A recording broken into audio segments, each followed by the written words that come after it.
Chemical bonding में कल हमने कुछ चीजों को स्टडी किया और समझने की कोशिश की कि वो क्या है, जिसमें ऑड इलेक्ट्रॉन बॉन्ड थे, सिंगलेट जो बॉन्ड था वो था, जो इलेक्ट्रॉन डेफिशिएंट कंपाउंड्स होते हैं वो थे, डाइपोल मूवमेंट। तो ये सब चीजें जो हैं कल हमने स्टडी की। आज हम बात करेंगे वॉन्डरवाल फोर्सेस की, कि वॉन्डरवाल फोर्सेस क्या होते हैं और क्या इनका इम्पोर्टेंस है। कोई फैक्टर्स भी कुछ ऐसे हैं जो वॉन्डरवाल फोर्सेस को अफेक्ट करते हो। जरूरी नहीं है कि कहीं पर अगर वॉन्डरवाल फोर्सेस आपको मिल रहे हैं तो वो एक जैसे होंगे। कुछ स्ट्रॉन्ग वॉन्डरवाल फोर्सेस होते हैं, कुछ वीक वॉन्डरवाल फोर्सेस होते हैं। तो वॉन्डरवाल ने 1873 में कहा कि जो, क्योंकि हमें एक चीज पता थी कि जैसे अभी हमने हाइड्रोजन बॉन्डिंग और इन सब चीजों के बारे में पढ़ा कि जो पोलर सब्सटेंसेस हैं, पोलर मतलब जो ध्रुवीय कंपाउंड है, जैसे कि हमने बात की थी कि सब HCl है, तो ये दूसरे HCl को अपनी तरफ आकर्षित करके रखता है। क्यों आकर्षित करके रखता है? क्यों? क्योंकि यहाँ पर नेगेटिव चार्ज डेवलप हो जाता है, क्योंकि इसकी इलेक्ट्रोनेगेटिविटी ज्यादा है क्लोरीन की, और हाइड्रोजन की इलेक्ट्रोनेगेटिविटी कम है, तो इस पर पार्शियल पॉजिटिव चार्ज आ जाता है। तो इस तरह की स्थिति यहाँ पर रहती है, और ये अट्रैक्शन जो इस क्लोरीन जो नेगेटिवली चार्ज्ड है या पार्शियली नेगेटिवली चार्ज्ड है, और ये हाइड्रोजन जो पार्शियली या आंशिक रूप से धनावेशित है, इनके बीच में एक इलेक्ट्रोस्टैटिक अट्रैक्शन जो है वो यहाँ डेवलप हो जाता है। लेकिन जो नॉन पोलर सब्सटेंसेस होते हैं, ये तो पोलर है क्योंकि ये पोल बना रहे हैं, इलेक्ट्रोनेगेटिविटी डिफरेंस हमारे पास में यहाँ पे प्रेजेंट है। लेकिन जो नॉन पोलर सब्सटेंसेस हैं, जो अध्रुवीय सब्सटेंसेस हैं, जैसे कि मान लीजिए कि हमारे पास में हाइड्रोजन है, या फिर हमारे पास में मान लीजिए कि ऑक्सीजन है, या हमारे पास में मान लीजिए कि नाइट्रोजन है, ये नॉन पोलर है जिसमें पोलैरिटी नहीं है। यहां अगर हम देखें हाइड्रोजन हाइड्रोजन हाइड्रोजन हाइड्रोजन, अब यहां किसी की इलेक्ट्रोनेगेटिविटी में डिफरेंस है ही नहीं कि इलेक्ट्रॉन एक जगह से दूसरी जगह शिफ्ट हो।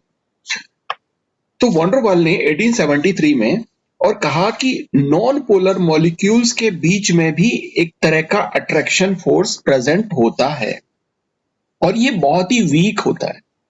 जैसे कि बाकी के केमिकल बॉन्ड्स होते हैं, जैसे आयनिक बॉन्ड है या कोवेलेंट बॉन्ड है, डेडिव बॉन्ड्स है, मेटेलिक बॉन्ड्स है, हाइड्रोजन बॉन्ड है, ये जो केमिकल बॉन्ड है, इन बॉन्ड्स की तुलना में ये फोर्स ऑफ अट्रैक्शन बहुत ही वीक होता है, और इसको इन्होंने वंडरवाल फोर्स या इंटरमॉलिक्यूलर या कोहेसिव फोर्स, ये अलग अलग नामों से जो है कहा कि इसको हम रिप्रेजेंट कर सकते हैं।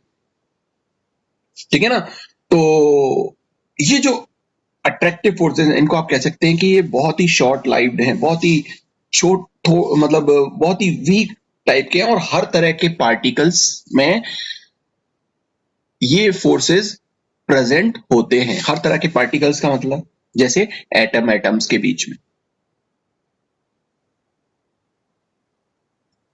एक एटम है हमारे पास में, दूसरा एटम है, तो इन एटम के बीच में ये बॉन्ड प्रेजेंट होगा। जो मॉलिक्यूल्स हैं, मॉलिक्यूल्स के बीच में ये बॉन्ड प्रेजेंट होगा। एक मॉलिक्यूल, दूसरा मॉलिक्यूल, तो मॉलिक्यूल के बीच में भी ये प्रेजेंट होगा। अगर हम बोलें कि साहब हमारे पास में आयंस हैं, हाँ, तो आयंस के बीच में भी ये बॉन्ड या ये फोर्सेस, ये जो वीक वंडरवाल फोर्सेस हैं, ये प्रेजेंट रहते हैं। तो अकेला ये नहीं है कि सिर्फ ये इस तरह के एटम्स के बीच में होगा या मॉलिक्यूल्स के बीच में होगा जो ये एटम के बीच में भी हो सकता है, ये मॉलिक्यूल के बीच में भी हो सकता है, और ये आयन के बीच में भी हो सकता है।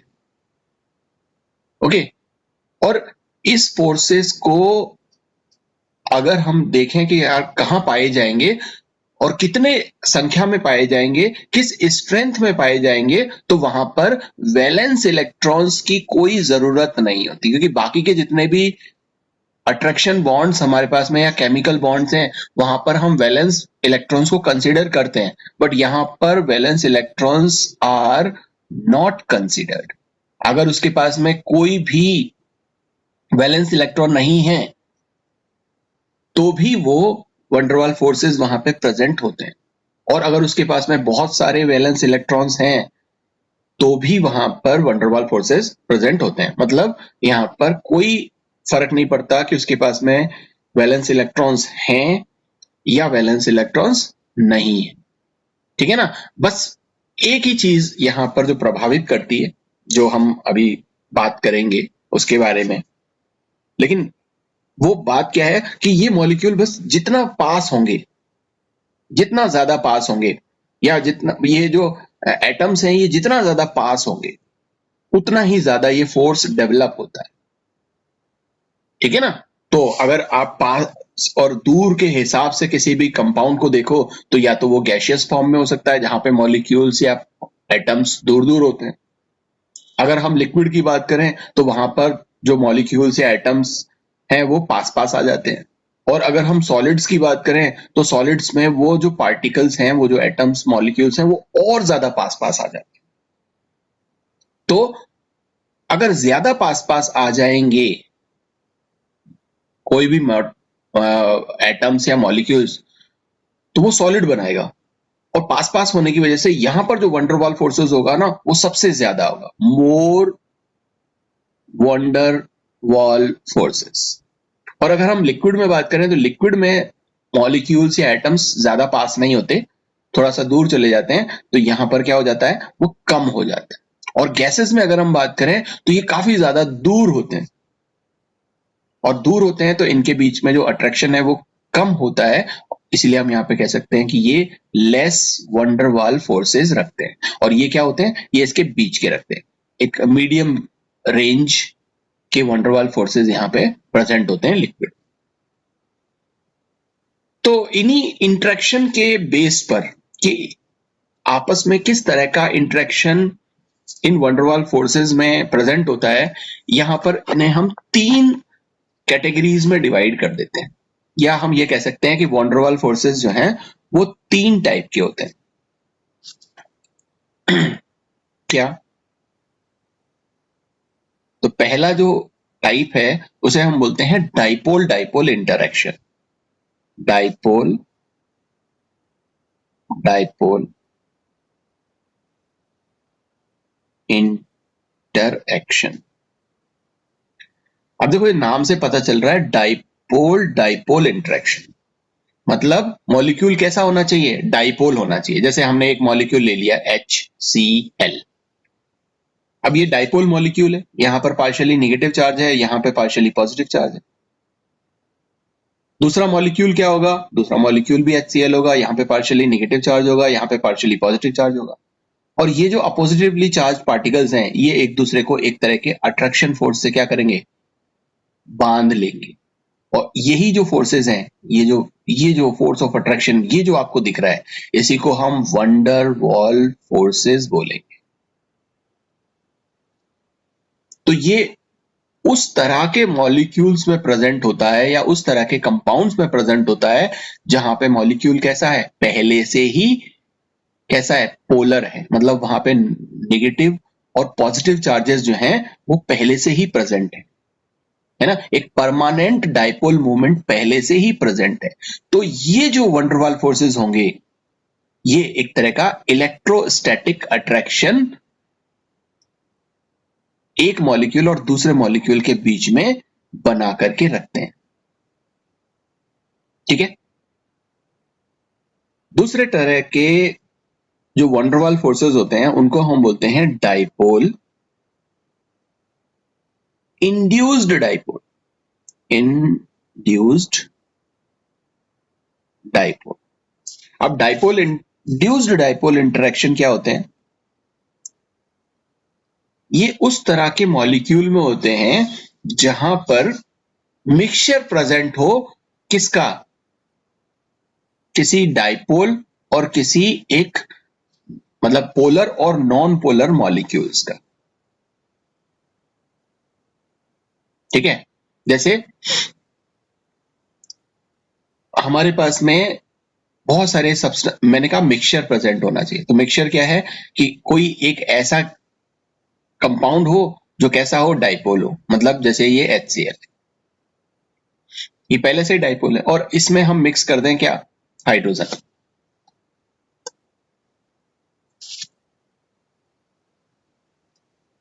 अब देखो ये तो क्या है, डाइपोल बना रहा है। और ये क्या है, ये यहां पर नॉन पोलर है, यहां पे किसी तरह का कोई पोल नहीं बन रहा। लेकिन अगर ये मॉलिक्यूल HCl का इसके पास में होगा तो ये क्या करेगा,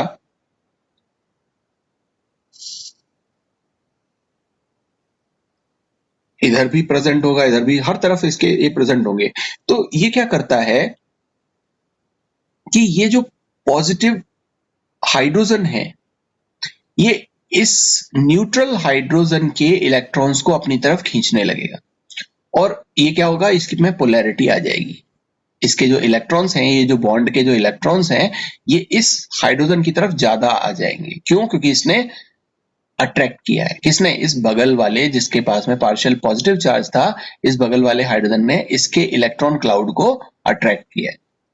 और यहां क्या होगा, यहां पर ये जो नेगेटिव चार्ज है, ये इलेक्ट्रॉन इसके इलेक्ट्रॉन को रिपेल करेंगे। रिपेल करेंगे तो ये जो इलेक्ट्रॉन क्लाउड है वो कहां शिफ्ट हो जाएगा, इस तरफ शिफ्ट हो जाएगा। तो इस पर पार्शियल पॉजिटिव चार्ज और यहां पर पार्शियल नेगेटिव चार्ज इंड्यूस्ड हो जाएगा, प्रेरित हो जाएगा। और यहां पर पार्शियल नेगेटिव चार्ज और यहां पर पार्शियल पॉजिटिव चार्ज प्रेरित हो जाएगा। खुद में नहीं था, लेकिन इसके प्रेजेंट होने की वजह से, इट्स डाइपोल मोमेंट वाले मॉलिक्यूल के प्रेजेंट होने की वजह से इनमें क्या हो गया, डाइपोल प्रेरित हो गया। उसी को हम बोलेंगे इंड्यूस्ड डाइपोल। तो ये क्या हुआ, ये dipole, induced dipole interaction type का वंडर वाल फोर्स होता है। इस तरह से तीसरे टाइप का जो वंडर वाल फोर्स होते हैं वो क्या होते हैं, वो होते हैं induced dipole. Induced dipole, induced dipole, induced dipole. इसमें ऐसे सब्सटेंसेस होंगे जैसे हाइड्रोजन, और इधर भी हाइड्रोजन, और इधर भी हाइड्रोजन। अब इसमें ना तो पहले से कोई ऐसा मॉलिक्यूल है जो पहले से कैसा हो, डाइपोल हो कि साहब और ये इंड्यूस्ड हो जाए। ये इस तरह का नॉन पोलर सब्सटेंसेस रहते हैं, लेकिन इसमें भी इंट्रैक्शन क्रिएट हो जाता है। क्यों क्रिएट हो जाता है? क्योंकि हमें मालूम है कि इसमें इलेक्ट्रॉन जो हैं, ये जो दो इलेक्ट्रॉन्स हैं, अब ये इलेक्ट्रॉन फिक्स नहीं है, ये क्या है, घूम रहे हैं, इसके चारों तरफ घूम रहे हैं, इसके चारों तरफ घूम रहे हैं। इसका इलेक्ट्रॉन कभी इधर आ जाता है, इसका इलेक्ट्रॉन कभी इधर चला जाता है, ये इस तरह से घूम रहे होते हैं, ठीक है ना। तो ये जब इसके चारों तरफ सर्कुलेट हो रहे हैं, तो सर्कुलेट होते समय देखो, आप एक चीज को लो, आप एक क्या करो, एक बलून लो, ये आपने बलून लिया, ठीक है, और इसको क्या किया, यूनिफॉर्मली आपने फिल कर दिया पानी से। पानी पूरे इस बलून में बराबर क्वांटिटी में डिस्ट्रीब्यूटेड है, ठीक है। अब आप क्या करो, इसको घुमाओ, इसके जो इलेक्ट्रॉन्स हैं, या आप इसको किसी डोरी से पकड़ करके घुमाओ या इसको सिर्फ क्या करो, इसको आप यहां किसी सरफेस पर और रोटेट कर दो, एकदम से इस तरह से रोटेट कर दो। तो रोटेट कर दोगे तो अपने आप क्या होगा कि ये जो इलेक्ट्रॉन्स है, ये जो पानी है, वो एक तरफ इकट्ठा हो जाएगा, एक तरफ इकट्ठा हो जाता है। आपने ऐसा देखा भी होगा, किसी भी चीज को करते हैं, जैसे अगर आप एक गीली टेनिस की बॉल को फिराते हो, एकदम से घुमाते हो, तो चारों तरफ उसके पानी के छींटे जो है घूमने, वो होने लगते हैं, होने लगते हैं ना। क्यों? क्योंकि वो एक तरफ इकट्ठा हो जाते हैं, और एक तरफ इकट्ठा हो जाते हैं सारे के सारे, और फिर वो इस सरफेस से बाहर चले जाते हैं, क्योंकि वो फोर्स लग रहा है बाहर की तरफ। तो जब ये रोटेट कर रहा होता है तो ये इलेक्ट्रॉन क्या होते हैं, एक तरफ इकट्ठे हो जाते हैं।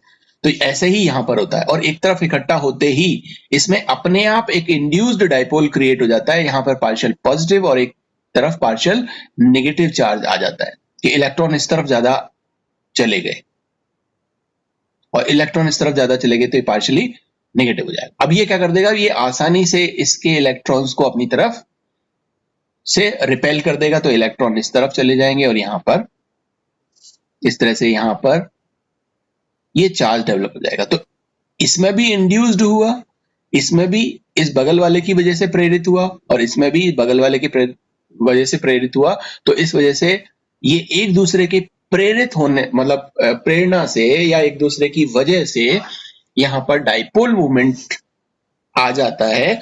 इसी वजह से इसको हम इंड्यूस्ड डाइपोल मूवमेंट बोलते हैं। ठीक है ना। तो जैसे मान लीजिए कि ये आपके पास में एक हाइड्रोजन मॉलिक्यूल है और यहाँ पर इलेक्ट्रॉन जो है ये इस तरह से घूम रहा है, ये चार तरफ इस तरह से।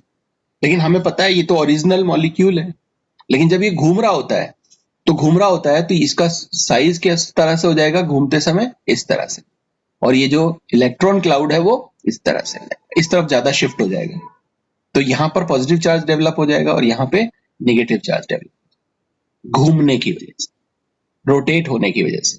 और बस यही पॉजिटिव नेगेटिव चार्जेस को क्या कर देता है, इंड्यूस्ड डाइपोल में कन्वर्ट कर देता है। और यही इंड्यूस्ड डाइपोल एक मॉलिक्यूल से दूसरे मॉलिक्यूल, दूसरे मॉलिक्यूल से तीसरे मॉलिक्यूल, इनमें ये प्रेजेंट होता है। ठीक है, तो इसको हम बोलते हैं इंड्यूस्ड डाइपोल इंटरेक्शन। इसको बहुत सारे फैक्टर्स जो है वो प्रभावित कर सकते हैं। जैसे अगर आप टेम्परेचर को बढ़ाओ, है ना, तो ये जो बीच में जो फोर्सेस लग रहे हैं, इनके बीच में ये जो वंडरवाल फोर्सेस लग रहे हैं, ये क्या हो जाते हैं, कम हो जाते हैं, क्योंकि एनर्जी लेकर के ये टूट जाएंगे, दूर दूर जाएंगे, इनकी काइनेटिक एनर्जी बढ़ जाएगी तो ये मॉलिक्यूल दूर दूर जाने लगेगा और ये जो वीक वंडरवाल फोर्सेस हैं ये टूटने लगेंगे। तो आप कह सकते हो कि टेम्परेचर बढ़ने पर ये वंडरवाल फोर्सेस कम होते हैं, और टेम्परेचर को अगर कम हम घटाएं तो ये वंडरवाल फोर्सेस क्या होते हैं, इंक्रीज होते हैं। टेम्परेचर बढ़ाने पर ये फोर्स डिक्रीज होंगे और टेम्परेचर घटाने पर ये फोर्स इंक्रीज होंगे। अच्छा, प्रेशर लगाओ। प्रेशर में क्या होता है कि हम एक मॉलिक्यूल को पास पास लेकर के आ रहे हैं। प्रेशर जब लगाते हैं, ये मान लीजिए कि आपकी कोई गैस भरी हुई है इसमें और यहाँ पर ये पिस्टन है, इसको अगर मैं नीचे की तरफ प्रेशर लगाऊंगा तो ये पिस्टन क्या होगा, यहाँ नीचे की तरफ शिफ्ट हो जाएगा। अब गैस के मॉलिक्यूल्स पास पास आ जाएंगे और पास पास आ जाएंगे, तो यहाँ पे वंडरवाल फोर्सेस क्या हो जाएंगे, बढ़ जाएंगे। जैसा मैंने आपको यहाँ बताया था कि जो डिस्टेंस है वो अगर बढ़ती है, जैसे गैसेस को प्रेशर लगाओगे तो आप वो लिक्विड में कन्वर्ट हो जाएंगे, और ज्यादा गैस को हाई प्रेशर में रखोगे तो वो सॉलिड में कन्वर्ट हो जाता है।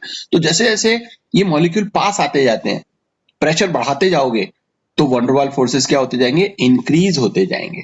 तो टेम्परेचर के साथ आप देखोगे कि उल्टा होता है कि टेम्परेचर बढ़ाने पे वंडरवाल फोर्सेस कम होते हैं, लेकिन प्रेशर बढ़ाने पे वंडरवाल फोर्सेस बढ़ते हैं।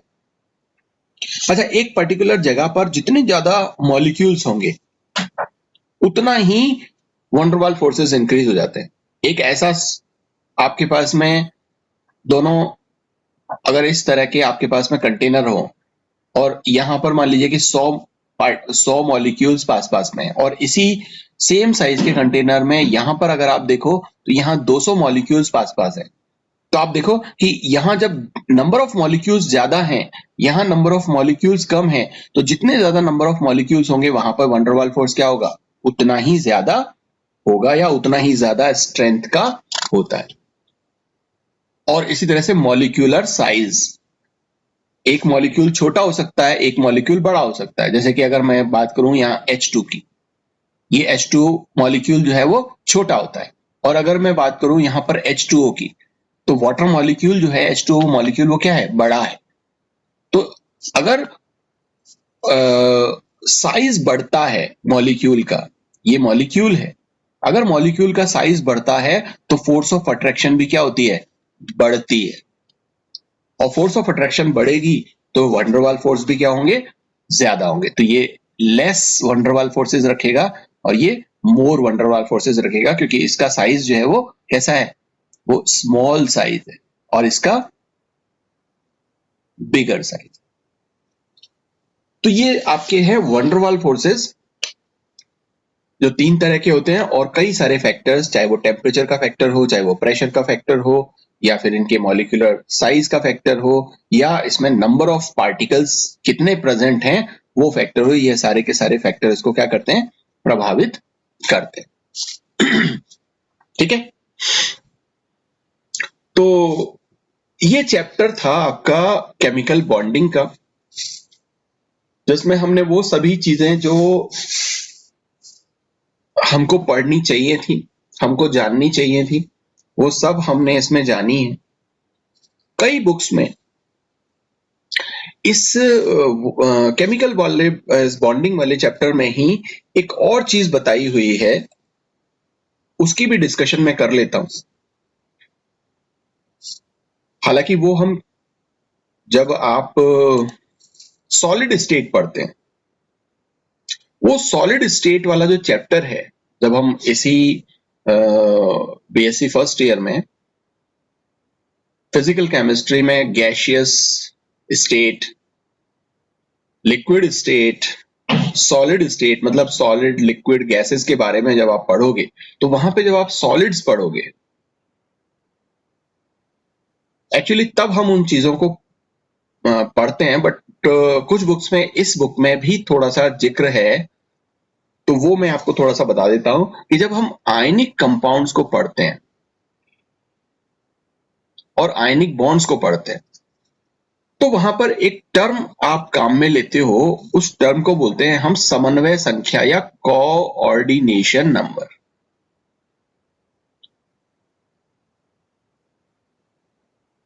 ये समन्वय संख्या क्या होती है, या इसको हिंदी में कोऑर्डिनेशन नंबर, हिंदी में समन्वय संख्या बोलते हैं और इंग्लिश में कोऑर्डिनेशन नंबर बोलते हैं, ये क्या होती है? तो देखो, जब भी आयनिक कंपाउंड बनता है, तो हमें पता है कि एक अगर आयनिक कंपाउंड की बात करें तो Na+ और Cl-, ये एक आयनिक कंपाउंड है। तो यहाँ पे जो आयंस है, जिसमें ये sodium ion, sodium positive ion और क्लोराइड आयन, इससे मिलकर के ये पूरा का पूरा कंपाउंड बनेगा। तो ये जो आयनिक कंपाउंड है, ये बहुत सारे आयंस का एक क्या होता है, क्लस्टर होता है। क्लस्टर मतलब एक झुंड, एक बंच होता है जहां पे पॉजिटिव और नेगेटिव दो तरह के आयंस होते हैं।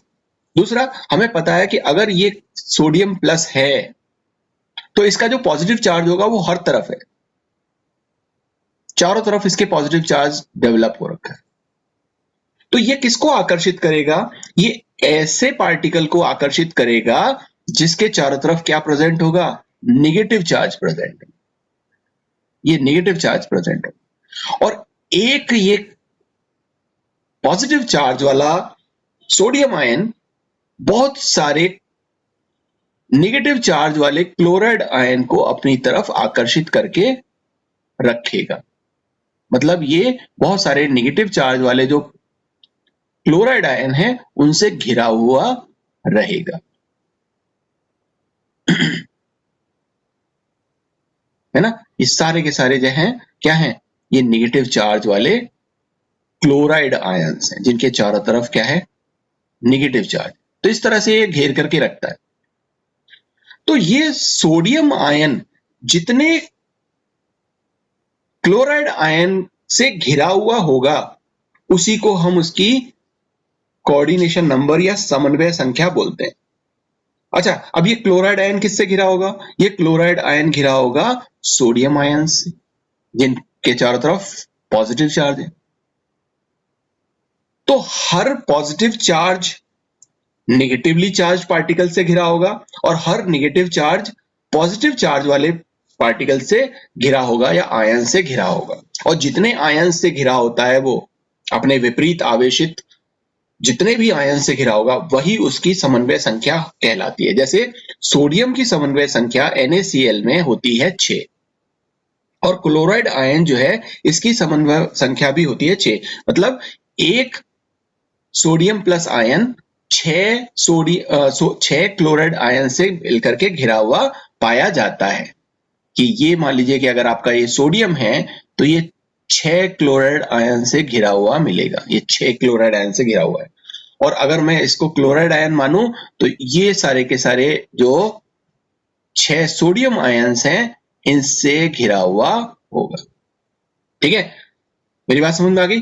तो इनकी समन्वय संख्या आपको समझ में आ रही है कि कोई भी पार्टिकल जितने भी विपरीत आवेशित पार्टिकलों से घिरा होगा या अपोजिटिवली चार्ज पार्टिकल से घिरा होगा, वो उसकी समन्वय संख्या कहलाती है। और हर क्रिस्टल की, एक क्रिस्टल लैटिस बनाएंगे ना, और हर क्रिस्टल में जो पॉजिटिव या नेगेटिव आयंस प्रेजेंट होते हैं सबकी संख्या अलग अलग होती है। कईयों की एक जैसी हो सकती है, जैसे यहाँ पे सोडियम प्लस की भी 6 है और क्लोराइड माइनस आयंस की भी 6 है ना। लेकिन अगर मैं बात करूं यहाँ पर कैल्शियम फ्लोराइड की, तो कैल्शियम फ्लोराइड में आप देखोगे कि कैल्शियम आयन जो है, ये कैल्शियम आयन, इसकी समन्वय संख्या, कैल्शियम 2+ आयन जो है, इसकी समन्वय संख्या होती है 8। मतलब ये 8 फ्लोराइड आयन से घिरा होता है। और ये जो फ्लोराइड आयन है ये 4 कैल्शियम आयन से घिरा होता है ना। अब वैसे भी आप लगा लो, अगर हमारे पास में एक, इसके पास चार्ज कितना हो गया 2+ चार्ज, और अगर ये मैंने 4 ले लिए तो टोटल चार्ज कितना हो गया मल्टीप्लाइड बाय 4 इक्वल्स टू +8। और क्लोराइड आयन जो है वो मैंने सॉरी फ्लोराइड आयन जो है उस पर एक नेगेटिव चार्ज है, और इसको न्यूट्रल करने के लिए, इस पॉजिटिव 8 को न्यूट्रल करने के लिए मुझे कितने चाहिए, 8 फ्लोराइड आयन चाहिए। तो इसका चार्ज कितना हो जाता है 8।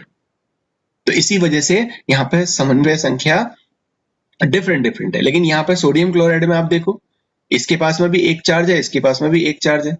तो जितने सोडियम प्लस आयन जितने क्लोराइड आयन से घिरा होगा उतनी ही संख्या में क्लोराइड आयन इससे घिरा होगा।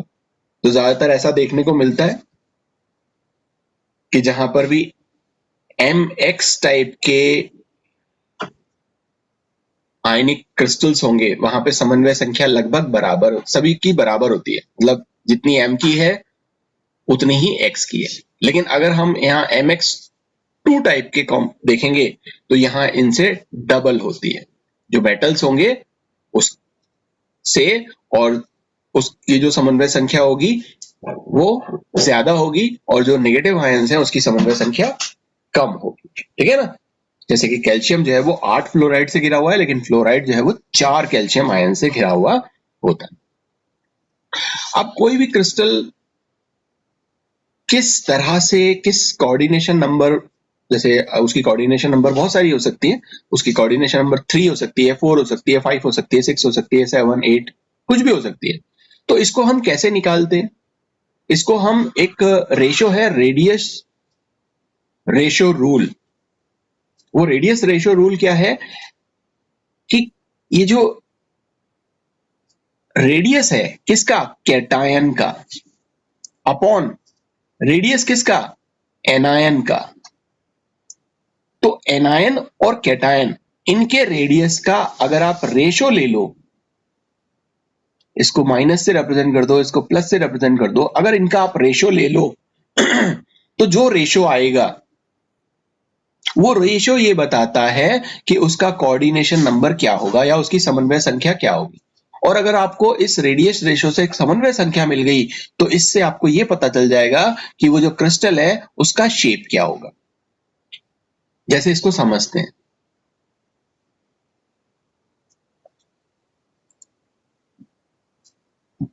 जैसे मान लो कि आपके पास में एक ऐसा कैटायन है जिसका रेडियस है 0.155 एंगस्ट्रॉम। ठीक है ना। मतलब कैटायन और एनायन का जो रेशियो आ रहा है वो 0.155 से लेकर के और 0.225 तक आता है। अगर ये रेडियस रेशियो ये आता है तो इसका मतलब उसका कोऑर्डिनेशन नंबर होगा 3, और कोऑर्डिनेशन नंबर 3 अगर आता है तो उसका शेप होगा प्लेनर ट्रायंगल। तलीय त्रिभुजाकार की संरचना उसकी होगी जब उसका कोऑर्डिनेशन नंबर 3 है। और कोऑर्डिनेशन नंबर 3 कब होगा, जब रेडियस रेशो कितना आए, इतना आए, 0.155 से 0.225 के बीच में अगर आता है तो आप डायरेक्टली समझ जाओ कि उसकी कोऑर्डिनेशन नंबर 3 होगी। और अगर 0.225 से 0.414 अगर रेडियस रेशियो ये आता है तो उसका कोऑर्डिनेशन नंबर होगा 4, और स्ट्रक्चर कैसा हो जाएगा, टेट्राहेड्रल। इसी तरह से अगर 0.414 से लेकर के और 0.732 तक इसके बीच का अगर रेडियस रेशियो आता है तो कोऑर्डिनेशन नंबर हो जाती है 4। लेकिन अब आप बोलोगे साहब 4 इधर थी, 4 इधर है, लेकिन 4 वाले टेट्राहेड्रल बनाते हैं, और अगर ये वाला रेडियस रेशियो आता है तो कोऑर्डिनेशन नंबर 4 होगा, लेकिन कंपाउंड का जो शेप होगा वो कैसा होगा, वो होगा स्क्वायर प्लेनर शेप। अब स्क्वायर प्लेनर क्या होता है, देखो टेट्राहेड्रल ये होता है, और स्क्वायर प्लेनर क्या होता है, स्क्वायर प्लेनर ये होता है कि ये कोई एक मेटल है और ये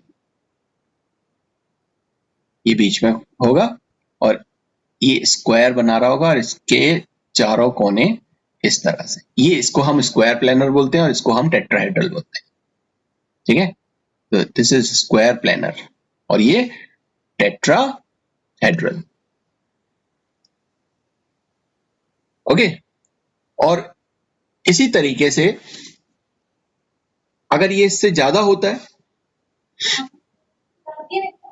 0.732 से लेकर के और 1 तक अगर होता है तो वहां पर कोऑर्डिनेशन नंबर आती है 6, और 6 कोऑर्डिनेशन नंबर का मतलब है कि वो होता है ऑक्टाहेड्रल नेचर का। ओके, और अगर ये और ज्यादा आती है तो हम कोऑर्डिनेशन नंबर आती है वहां पे 8, और वो हो जाएगी आपकी बॉडी सेंटर्ड क्यूबिक। तो ये कुछ रेडियस रेशियोज हैं, जिन रेडियस रेशियोज की वैल्यू अगर आपको पता हो तो आप डायरेक्ट कोऑर्डिनेशन नंबर पता कर सकते हो, और कोऑर्डिनेशन नंबर अगर आपको पता है तो आप उसका ये बता सकते हो कि वो किस तरह के शेप में प्रेजेंट होगा। ओके, अब बहुत सारे एग्जाम्पल्स आपकी बुक में दिए हुए हो सकते हैं। कैसे एग्जाम्पल, वो हो सकते हैं आपके एमएक्स टाइप के, जहां पर ये दोनों मेटल और ये जो नॉन मेटल है ये एक एक क्वांटिटी में प्रेजेंट हो, जैसे कि NaCl। तो यहां पर जो रेडियस रेशियो आता है, क्योंकि यहां पर जो एनायन है, मैंने क्या कहा कि रेडियस ऑफ कैटायन और रेडियस ऑफ एनायन, इनका जो रेशियो है, तो अगर हम सोडियम की बात करें, ये कैटायन है ना, तो ये कैटायन का जो रेडियस है, मतलब सोडियम का जो रेडियस है वो है 0.95 एंगस्ट्रॉम, और क्लोराइड का जो रेडियस है वो आता है इससे बड़ा 1.81, और ये मिलता है करीब करीब 0.524। ये रेडियस रेशियो आ गया। अब 0.524 रेडियस रेशियो किसका है, 0.524 रेडियस रेशियो आप देखो कि इसके बीच का है,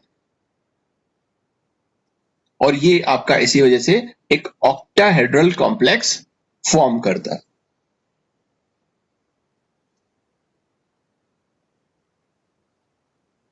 अब ऑक्टाहेड्रल कॉम्प्लेक्स क्या होगा, ऑक्टाहेड्रल मतलब सारे के सारे जो पार्टिकल्स होंगे वो कहां प्रेजेंट होंगे, इसके कॉर्नर्स पर प्रेजेंट होंगे।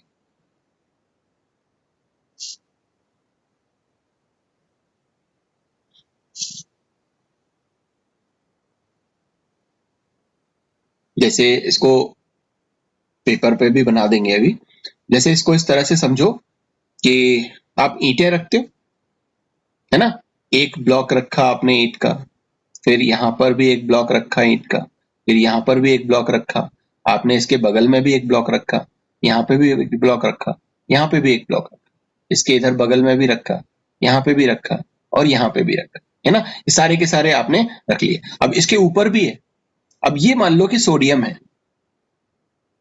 इसको मैं मान लेता हूं सोडियम, तो ये किससे जुड़ा हुआ है, ये इस क्लोरीन से जुड़ा हुआ है, ये किससे जुड़ा हुआ है, ये इस क्लोरीन से जुड़ा हुआ है, ये किससे जुड़ा हुआ है, ये इस क्लोरीन से जुड़ा हुआ है, ये किससे जुड़ा हुआ है, ये इस क्लोरीन। तो 4 क्लोरीन तो ये हो गए, और 2 क्लोरीन क्या होंगे, इसके ऊपर जो रखा होगा और इस बीच वाले के नीचे जो रखा होगा, तो 8। मेरी बात समझ में आ गई। तो इस तरह से आप इसका स्ट्रक्चर कुछ इस तरह से बना सकते हो, है ना। इसका स्ट्रक्चर कुछ इस तरह से हम बना सकते हैं।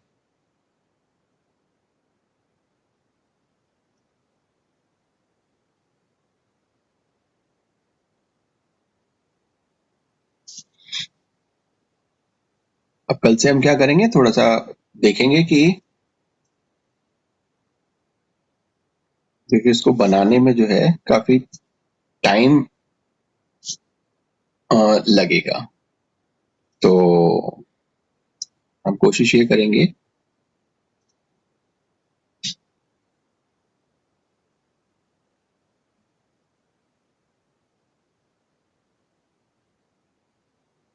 कि हमको बने हुए होंगे तो हम आसानी से उसको जल्दी से बता सकते हैं।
ये थोड़ा टेढ़ा बन गया। चलो हमें थोड़ा सा डिफरेंट कलर ले लेता हूं, जिससे हमें थोड़ा सा आसानी हो जाएगी। मान लो कि ये जो ग्रीन कलर में से मैं यहाँ पे जो शो कर रहा हूं, ये मान लो कि सोडियम है, ठीक है ना। तो यहाँ लिख सकते हैं हम, ये जो ग्रीन है ये सोडियम आयन है। अब देखो ये कितने इन रेड पार्ट से घिरा हुआ है। एक, इसको मैं डार्क कर रहा हूं, दूसरे इससे, इससे, और साथ में इससे और इससे, ठीक है ना। अगर हम इसको ब्लैक कलर में शो कर दें तो और आसानी हो जाएगी आपकी, इससे, इससे, इससे, इससे, इससे और इससे, आया ना।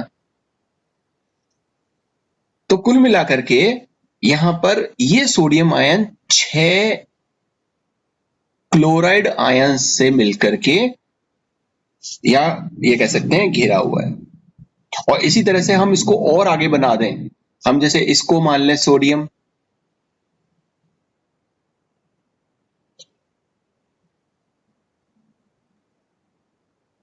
ये ब्लू ले लेता हूं, इसको मान लीजिए कि आप सोडियम मान लो, ये सोडियम है। अगर ये सोडियम है तो ये कितने सोडियम आयन से, सॉरी, ये अगर क्लोराइड है तो कितने सोडियम आयन से घिरा होगा। तो जाहिर सी बात है कि देखो, एक इस तरफ घिरा होगा, एक इस तरफ घिरा होगा, एक इस तरफ घिरा होगा, और एक ये जो पीछे की तरफ जा रहा है ना, ये इस तरफ घिरा होगा। और ये तो हो गए 4, लेकिन इसके ऊपर भी तो एक होगा यहाँ, और एक इसके इस तरफ भी तो होगा, ये जो लाइन जा रही है इस तरफ। तो ऐसे करके जैसा पॉइंट आपको यहाँ बीच में मिल रहा है, ऐसे ही पॉइंट आपको, ये मैंने 3 लेयर बताई हैं, अगर ये लेयर बहुत सारी होंगी तो हमें वो नंबर मिल जाएगा जिस क्या बोलते हैं उसको, हम कोऑर्डिनेशन नंबर बोलते हैं। ठीक है ना, कि हर आयन अपोजिटिवली चार्ज 6 आयन से सराउंडेड आपको मिलेगा। ठीक है, तो इस तरह का जो एक ऑक्टाहेड्रल, अभी आपने कहा, मैंने कहा ऑक्टाहेड्रल, अभी ऑक्टाहेड्रल कैसे है? ऑक्टाहेड्रल ऐसे है, ऑक्टाहेड्रल होता है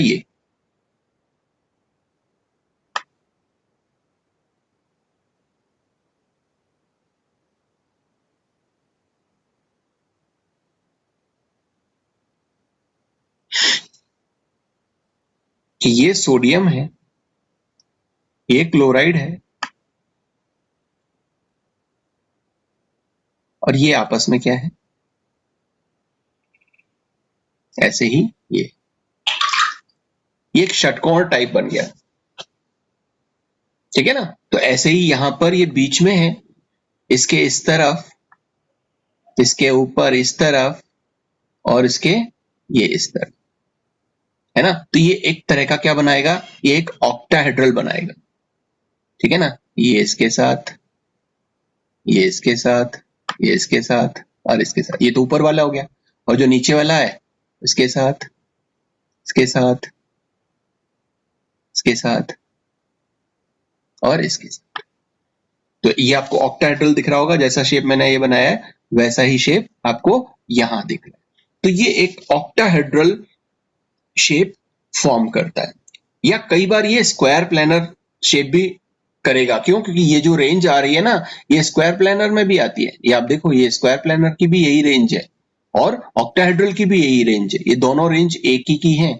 तो इस वजह से ये ऑक्टाहेड्रल भी बनाता है, और कई बार स्क्वायर प्लैनर भी बनाता है, जहां पर हर पॉजिटिव या नेगेटिव आयन 6 अपोजिटिवली चार्ज पार्टिकल से घिरे हुए होते हैं।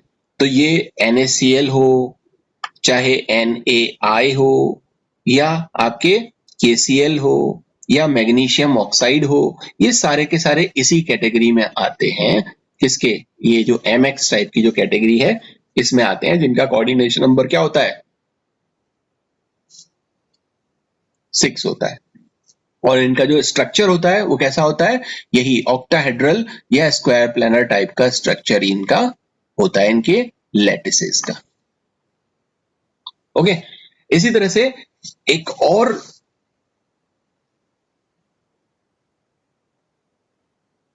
सीजियम क्लोराइड, ये भी एक टाइप का स्ट्रक्चर है जो हमें देखने को मिलता है, लेकिन यहां पर जो सीजियम और क्लोराइड है, इन दोनों का कोऑर्डिनेशन नंबर होता है 8। जो सीजियम है वो भी 8 क्लोराइड से घिरा होगा, और जो क्लोराइड है वो 8 सीजियम से घिरा होगा। लेकिन इनका जो वो होता है, रेशो होता है, वो रेशो आता है करीब करीब 0.93 आंगस्ट्रॉम। और ये जो रेडियस रेशियो है वो क्या बताता है, इसका बॉडी सेंटर्ड, ये जो देखो ये 1 के बीच में आ रहा है। अच्छा, मैंने ये यहाँ पर ना, ये 6 और 4 जो है ना, ये इनके लिए, दोनों के लिए ये है, 6 के लिए भी और 4 के लिए भी, और ये जो है 8 के लिए है ना। तो ये जो वैल्यू आ रही है वो किसके बीच में आ रही है, इसके बीच में आ रही है। मतलब ये कैसा बनाएगा, बॉडी सेंटर्ड क्यूबिक स्ट्रक्चर बनाएगा। अब बॉडी सेंटर्ड क्यूबिक क्या होता है, बॉडी सेंटर्ड क्यूबिक ऐसा होता है,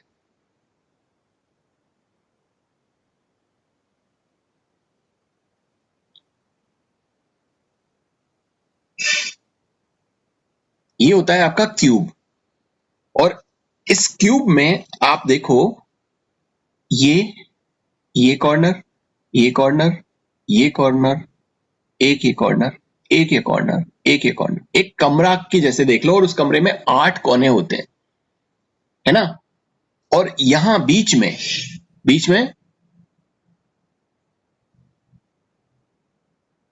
तो ये बीच में तो हो गया सीजियम, और ये बाकी के हो गए क्लोराइड। ठीक है ना, इस सारे के सारे इससे जुड़े हुए होंगे। अब इसको, इस सारे के सारे इससे जुड़े हुए होंगे, इससे ऐसे ऐसे ऐसे।